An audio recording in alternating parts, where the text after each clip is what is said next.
Hi friends, ನಮಸ್ತೆ. ಆಸೆ ಸೀರಿಯಲ್ನ ಇವತ್ತಿನ ಸಂಚಿಕೆಯಲ್ಲಿ ಏನೆಲ್ಲ ಆಗುತ್ತೆ ಅಂತ ಫಾಸ್ಟಾಗಿ ನೋಡ್ಕೊಂಡು ಬರೋಣ. ಇಲ್ಲಿ ಮನುಜ ಎಲ್ಲ ತರಕಾರಿಗಳನ್ನು ತಂದಿರ್ತಾನೆ ಮೀನಾ ಪಲಾವ್ ಮಾಡೋಕ್ಕೆ ಅಂತ ರೆಡಿ ಮಾಡ್ಕೊಳ್ತಾ ಇರ್ತಾಳೆ. ಆಗ ಇಲ್ಲಿ ಸೂರ್ಯ ಮತ್ತು ಮೀನಾ ಅವರ ವೆಡ್ಡಿಂಗ್ ಆನಿವರ್ಸರಿ ಇರೋದನ್ನು ರಂಗನಾಥ್ ಅವರು ನೆನ್ಪು ಮಾಡಿ ಕೊಡ್ತಾರೆ. ಈ ಕಡೆ ಮೀನಾ ಸಿಟ್ಟು ಮಾಡಿಕೊಂಡು ಹೊರ ಬಂದು ನಿಂತಿರ್ತಾಳೆ. ಅಷ್ಟರಲ್ಲಿ ಸೂರ್ಯ ಬರ್ತಾನೆ. ಎಂತಕ್ಕೆ ಕೋಪ ಅಂತ ಸೂರ್ಯ ಕೇಳ್ತಿದ್ರೆ, ಮೀನಾ ನನ್ನ ಜೊತೆ ಮಾತಾಡಬೇಡಿ ನೀವು. ಆಗ ಸೂರ್ಯ ಮೇರ ದಿಲ್ಕಿ ದಡ್ಕನ್, ಯಾಕೆ ಕೋಪ ಅಂತ ಕೇಳ್ತಿದ್ರೆ, ಮ್ಯಾರೇಜ್ ಆನಿವರ್ಸರಿ ಅನ್ನೋದು ಮರ್ತೋಗ್ಯದ ನಿಮಗೆ ಅಂತ ಮೀನಾ ಕೇಳ್ತಾಳೆ. ಅದೊಂದು ಬ್ಯಾಡ್ ಮೆಮೊರಿ ಕಣೆ, ಕನ್ಸಲ್ ಬೊಬ್ಬಯ್ಯ ಬಂದಿದ್ದ ದಿನ ಅಂತ ಅಂದ್ಕೊಂಡು ಮರ್ತೋಗ್ಬಿಟ್ಟಿದ್ದೀನಿ ಅಂತ ಸೂರ್ಯ ಹೇಳ್ತಾನೆ.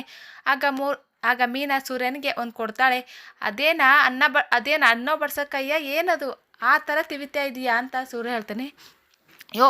ಮಾತಾಡದೆ ಹೋಗ್ಬಿಟ್ರೆ ಸರಿ, ಇಲ್ಲ ಅಂದರೆ ಕಲ್ ಮೇಲೆ ನಿಂತ್ಕೊಂಡು ತೆಲಿಗೆ ಡಿಚ್ಚಿಗೆ ಹೊಡೆದು ಬಿಡ್ತೀನಿ ಅಂತ ಹೇಳ್ತಾಳೆ. ಬ್ಯಾಡವೇ ಕಣೆ, ಬೇಡ ಕಣೆ ಅಂತ, ಆಕ್ಸಿಡೆಂಟ್ ಎಲ್ಲ ಬೇಡ ಕಣೆ, ಕೋಪ ಮಾಡ್ಕೋಬೇಡ ಅಂತ ಸೂರ್ಯ ಹೇಳ್ತಾನೆ.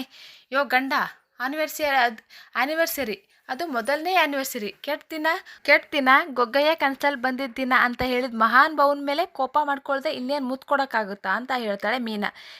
ನನ್ನ ಆ್ಯನಿವರ್ಸರಿ ದಿನ ನಾನು ಕೆಟ್ಟ ದಿನ ಅಂತ ಎಲ್ಲೇ ಹೇಳಿದೆ, ಇವಾಗ ತಾನೇ ಹೇಳಿದೆಲ್ಲಯ್ಯ. ಅದು ನಾಳೆ ನಮ್ಮ ಜಂಗ್ಸ್ PT ಉಷಪ್ನವ್ರು ಇದ್ದಾರಲ್ಲ, ಅವರು ದುಡ್ಡು ಎತ್ಕೊಂಡು ಹೋಗಿದ್ದ ದಿನ, ನಮ್ಮ ಮದುವೆ ಆಗಿದ್ದು ಅವತ್ತೇ ತಾನೇ. ಅವತ್ತು ತಾಳಿ ಕಟ್ಟಿದ ದಿನ ಅಷ್ಟೇ. ನಿಜವಾದ ಆ್ಯನಿವರ್ಸರಿ ಯಾವತ್ತು ಗೊತ್ತಾ? ನಾನು ಕಟ್ಟಾಳೆ, ನೀನು ಬಿಚ್ಚಿಟ್ಟು ನನ್ನ ಕೈಲಿ ಹೊಸ ಬಟ್ಟೆನ ತರಿಸ್ಕೊಂಡು ಹಠ ಮಾಡಿ ದೇವಸ್ಥಾನಕ್ಕೆ ಹೋಗ್ಬಿಟ್ಟು ತಾಳಿ ಕಟ್ಟಿಸ್ಕೊಂಡಲ್ಲ, ಅವತ್ತು ಕಣೆ ನಮ್ಮ ಆ್ಯನಿವರ್ಸರಿ ಅಂತ ಸೂರ್ಯ ಹೇಳ್ತಾನೆ. ಮೀನಾಗೆ ತುಂಬಾ ಬೇಜಾರಾಗುತ್ತೆ. ಆಗ ನಿನ್ನ ಮೇಲೆ ಪೂರ್ತಿ ಪ್ರೀತಿ ತುಂಬಿ ತುಳುಕ್ತಾ ಇತ್ತು. ಆ ಪ್ರೀತಿ ಇಟ್ಕೊಂಡು ನಾ ತಾಳಿ ಕಟ್ಟಿದ್ನಲ್ಲ, ಆವತ್ತು ನಮ್ಮ ಆ್ಯನಿವರ್ಸರಿ ಕಣೆ. ಹಂಗ ಅಂತ ಅಂತಾಳೆ ಮೀನಾ. ಇನ್ನು ಹೆಂಗೆ ಗುದ್ಬಿಟ್ಟಿಯಲ್ಲ ಒಟ್ಟೊಟ್ಟಿಗೆ. ಆಗ ಮೀನಾ, ಸಾರಿ, ನೋವಾಯ್ತಾ? ಪರವಾಗಿಲ್ಲ, ಹೆಂಡ್ರು ತಾನೆ, ಸಮಾಧಾನ ಮಾಡ್ಕೋತೀನಿ, ಬಾ ಕೂತ್ಕೋ ಅಂತ ಹೇಳಿಬಿಟ್ಟು ಇಬ್ಬರು ಕೂತ್ಕೊಂಡು ಮಾತಾಡ್ತಾರೆ. ಕಹಿ ಆರೋಗ್ಯ ಕಳೆದು ಸಿಹಿ ನೆನಪುಗಳಿಗೂ ಒಳ್ಳೆಯದು ಅಂತ ಒಂದು ಕೆಟ್ಟ ದಿನಾನ ನಾ ಒಳ್ಳೆ ದಿನ ಅಂತ ಆಚರಣೆ ಮಾಡಬಾರ್ದು ಹೆಂಡ್ತಿ. ಅದಿರಲಿ ಬಿಡು, ನಿನಗೆ ನನ್ನ ಬಗ್ಗೆ ಇರೋ ಒಳ್ಳೆ ನೆನಪುಗಳು ಯಾವುದು? ನೀನು ನನ್ನ ಮೊದಲನೇ ಸರಿ ಎಲ್ಲಿ ನೋಡಿದ್ದು, ಯಾವಾಗ, ನಾನೇನು ಮಾಡ್ತಾಯಿದ್ದೆ ಅಂತ ಕೇಳ್ತಾನೆ ಸೂರ್ಯ. ಆಗ ಅವತ್ತು ನೀವು ಯಾವನೋ ಮಾರ್ಕೆಟಲ್ಲಿ ಅಡ್ಡಾಡ್ಸ್ಕೊಂಡು ಹೊಡಿತಿದ್ರಲ್ಲ, ಆಗ ಸೂರ್ಯ ಸಿಟಿ ಮಾರ್ಕೆಟಲ್ಲ ಅಂತ ಕೇಳ್ತಾನೆ. ಒಬ್ಬ ಅಪರಿಚಿತ ಕಳ್ಳ ಒಬ್ಬ ಅಪರಿಚಿತ ಮಹಿಳೆಯ ಸರವನ್ನು ಸರಸರ ಅಂತ ಕಿತ್ಕೊಂಡು ಪರಪರ ಅಂತ ಓಡ್ತಾ ಇದ್ದ. ಅವಾಗ ನಾನು ಓಡೋಗಿ ರಪರಪ್ಪ ಅಂತ ತದಕ್ತೆ. ರಾತ್ರಿ ಮತ್ತೆ ನಿಮ್ಮನ್ನು ನೋಡಿದೆ ನಾನು ಅಂತ ಮೀನಾ ಹೇಳ್ತಾಳೆ. ರಾತ್ರಿನಾ? ಎಲ್ಲವ್ವ? ಅದೇ ಯೂನಿವರ್ಸಿಟಿಲಿ ಸರ್ಕಲಲ್ಲಿ ನೀವು ನಿಮ್ಮ ಫ್ರೆಂಡ್ಸ್ ಎಲ್ಲ ಕುಡ್ಕೊಂಡು ಪೊರ್ಕಿ ಥರ.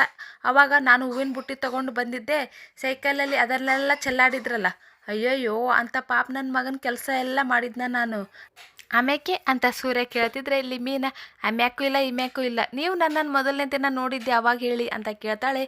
ಆಗ ನಾನು ಮೊದಲು ಯಾವಾಗ ನೋಡಿದೆ ಅಂತ ನೆನಪಿಲ್ಲ ಕಣೆ, ಆದರೆ ನೀನು ಯಾವಾಗ ನೋಡಿದ್ರು ಗಯ್ಯಾಳಿ ಮಹಾಕಾಳಿ ಸುಂಟರ್ಗಾಳಿ ಥರ ಜಗಳ ಆಡ್ತಾ ಇದ್ದೆ. ನೋಡಿದ್ರಾ? ನಿಮಗೆ ಮಾತ್ರ ನಾನು ಮೊದಲನೇ ಸಲ ನೋಡಿದ್ದೆ ನೆನಪೇ ಇಲ್ಲ. ಅಲ್ಲಿಗೆ ಈ ಸಂಚಿಕೆ ಮುಗಿಯುತ್ತೆ. ಮುಂದಿನ ಸಂಚಿಕೆಯಲ್ಲಿ ಮೀನಾ ಅವರಮ್ಮ ಮನೆಗೆ ಬಂದಿರ್ತಾರೆ. ಆಗ ಶಾಂತಿ, ಏನು ಇಷ್ಟು ದೂರ ನಮ್ಮ ಮನೆಯವರೆಗೂ ಬಂದುಬಿಟ್ಟಿದ್ದೀರಾ, ಏನು ವಿಶೇಷ ಅಂತ ಕೇಳ್ತಾರೆ. ಮಗಳು ಹಳೆಯ ಮದುವೆಯಾಗಿ 1 ವರ್ಷ ತುಂಬಿತು, ಅದಕ್ಕೆ ಬಂದೆ ಅಂತ ಹೇಳ್ತಾರೆ. ಯಾಕಮ್ಮ ರೋಹಿಣಿ, ನಿಮ್ಮ ತಂದೆ ಜೈಲಿಗೆ ಹಾಕಿದಾರಂತೆ ಅಂತ ಕೇಳ್ತಾರೆ ಮೀನಾ ಅವರಮ್ಮ. ಆಗ ಎಲ್ಲರೂ ಶಾಕ್ ಆಗ್ತಾರೆ. ಎಲ್ಲರ ಮನಸ್ಸನ್ನು ಉಸೂರು ಅನಿಸಿಲ್ಲ ಅಂದರೆ ಅಮ್ಮ ಮಗಳ ಇಬ್ಬರಿಗೂ ದಿನಾನೇ ಕಳೆಯಲ್ಲ ಅಲ್ಲ ಅಂತ ಶಾಂತಿ ಹೇಳ್ತಿದ್ರೆ, ನಮ್ಮ ತಂದೆ ಜೈಲಿಗೆ ಹೋಗಿರೋ ವಿಚಾರನ ಊರಿಗೆಲ್ಲ ಯಾಕೆ ಹೇಳ್ಕೊಂಡು ಬಂದಿದ್ದೀರಾ ನೀವು ಅಂತ ಮೀನಾ ಹತ್ರ ಕೇಳ್ತಾಳೆ ರೋಹಿಣಿ. ಆಗ ಮೀನಾ, ಊರವ್ರಿಗೆಲ್ಲ ಹೇಳ್ಕೊಂಡು ಬಂದಿಲ್ಲ ರೋಹಿಣಿ. ಆಗ ಶಾಂತಿ, ನನಗೆ ಗೊತ್ತಿಲ್ವಾ ನಿಮ್ಮ ಬಗ್ಗೆ, ನೀನು ನಿಮ್ಮ ಮಿಡಲ್ ಕ್ಲಾಸ್ ಬುದ್ಧಿನೋ ಅಂತ ಹೇಳ್ತಿದ್ರೆ. ಆಗ ಮೀನಾ, ಅತ್ತೆ ಅಂತ ಜೋರಾಗಿ ಕಿರಿಸ್ತಾಳೆ. ಇಲ್ಲಿಗೆ ಮುಗಿಯುತ್ತೆ. ಮುಂದಿನ ವಿಡಿಯೋದಲ್ಲಿ ಏನೆಲ್ಲ ಆಗುತ್ತೆ ಅಂತ ಮತ್ತೆ ತಿಳಿಸ್ಕೊಡ್ತೀನಿ. ಅಲ್ಲಿವರೆಗೂ ವಿಡಿಯೋನ ನೋಡ್ತಾ ಇರಿ. ವಿಡಿಯೋ ನೋಡೋದಕ್ಕಾಗಿ ಧನ್ಯವಾದಗಳು. Thank you for watching.